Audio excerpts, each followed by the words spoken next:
Good morning, good people.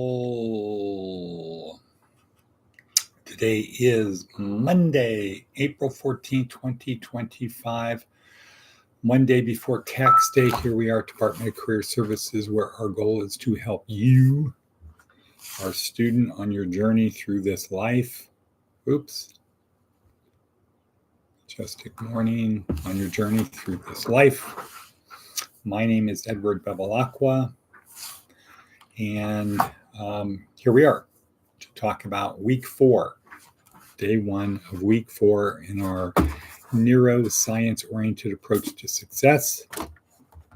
This week is about leadership, and I would like to say good morning, Miss Trinkle, wherever you are.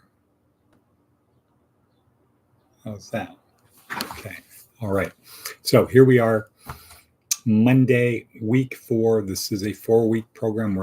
We are at the beginning of the last week, and then once again we start all over.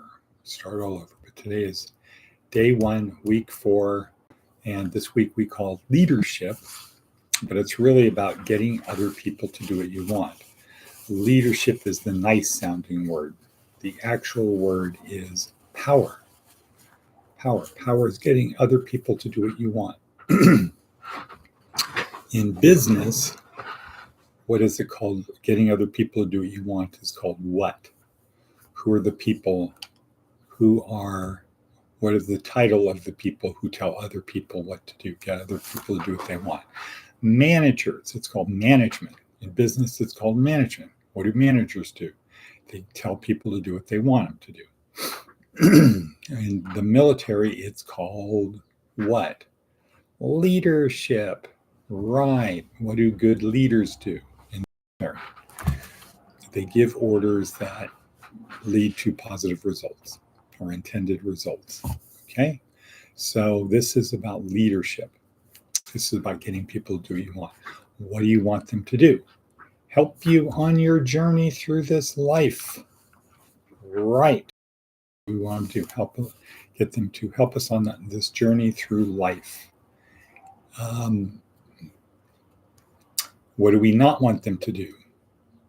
To distract us or pull us away from that. So if you think about a boat and other people, you're the captain of your boat, other people are the crew. What do you want the crew to do? You want them to do what you want them to do, which is what? Whatever their job is. But the goal is to have a great adventure, to have a great journey.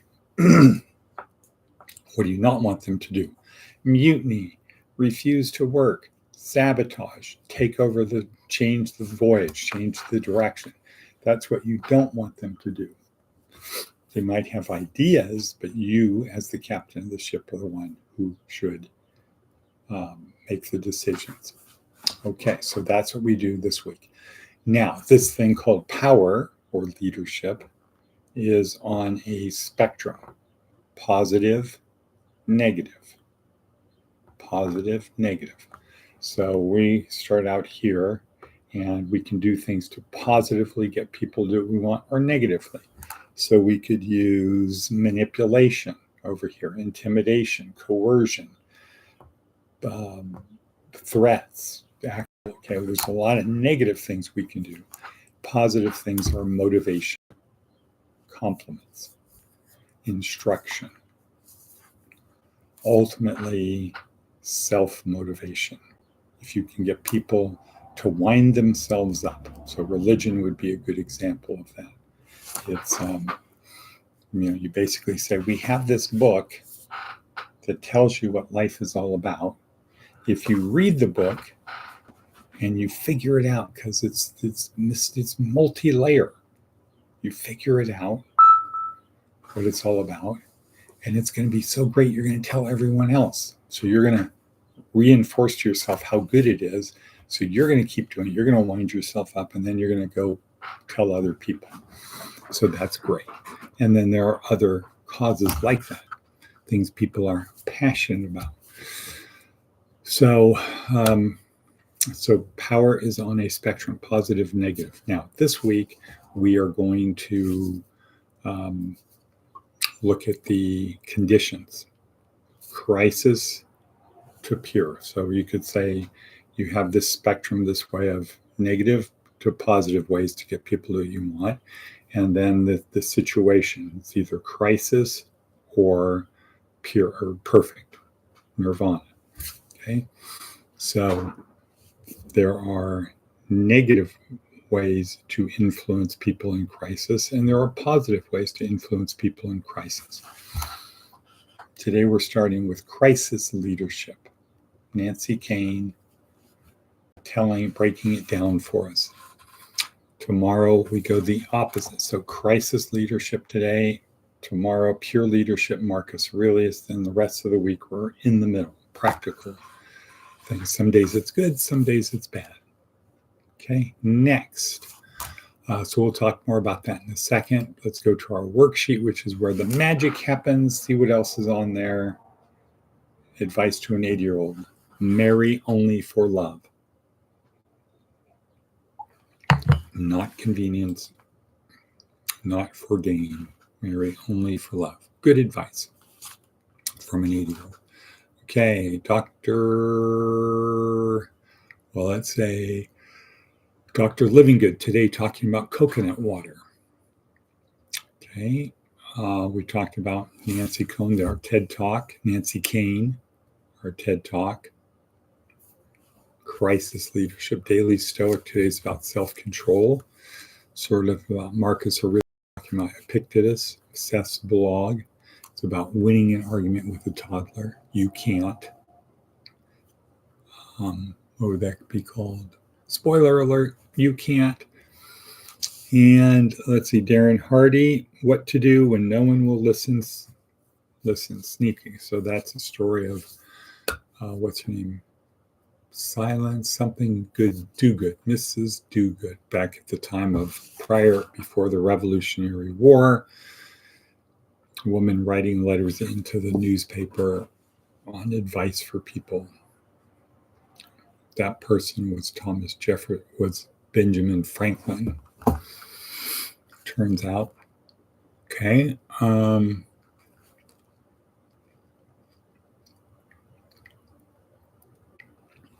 Let's see. So I guess that's about it.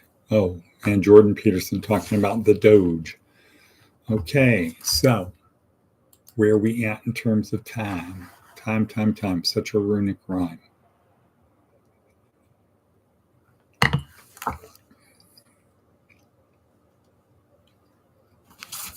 Crisis leadership.